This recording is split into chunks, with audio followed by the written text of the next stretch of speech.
Tensions are rising and coalitions are being formed to try and protect Israel when it comes to the Iranian attack that is expected any minute now.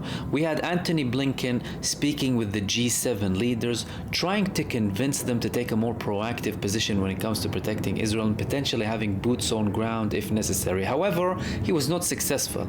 As a matter of fact, we had a statement from the German side saying that they are not likely to have boots on ground to protect Israel if that's required at any point.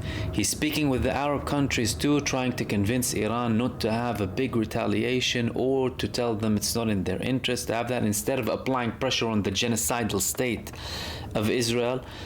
But these attempts are not just happening there from that side. We have military figures indeed in Israel, top military figures, but we also have Iran and Russia having these meetings. We have Shoigu going to Iran and speaking with them, speaking with the top figures, including with the President Pezeshkian.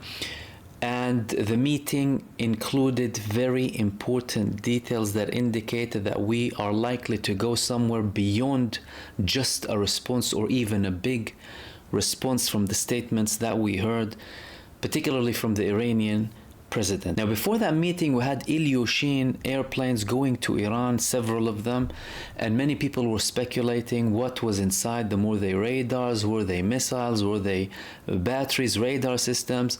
Clearly, Russia supporting Iran militarily in preparation for that attack and for a potential counterattack coming from Israel. But the interesting thing is, Shoigu's visit to Iran came after a visit by the North Korean leader to Far East Russia several days before.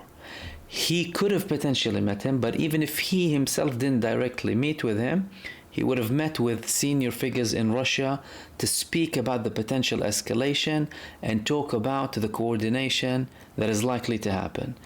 A nuclear question arises here. North Korea possesses nuclear weapons. Iran is suspected, some people suspect that they might have weapons because they could. They've had the technology to have nuclear bombs for decades now, and they could have purchased a nuclear bomb. But if they don't have a nuclear bomb, they can be handed a nuclear bomb from North Korea. The North Korean leader is happy to sell them a nuclear bomb in case Israel uses nuclear bombs in their attack on Iran, which is something that is possible. There is a likelihood of Israel using a nuclear bomb on Iran, although it's a last-minute scenario. It's an end-of-days scenario, really, for the Middle East. However, the meeting that the North Korean leader in Russia raised lots of speculation and interest when it comes to the potential of supplying nuclear bombs to Iran and the likelihood of Iran obtaining those in preparation for the attack on Israel. And now we have talks of Israel preparing to attack them before this attack. We have reports in Israel saying that they're considering to have an attack on Iran and Hezbollah, a very big attack, before they carry out this massive response to the assassinations that they carried out.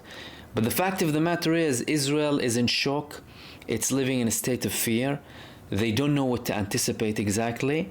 And all they're doing is counting the days and minutes for the response that's coming on them.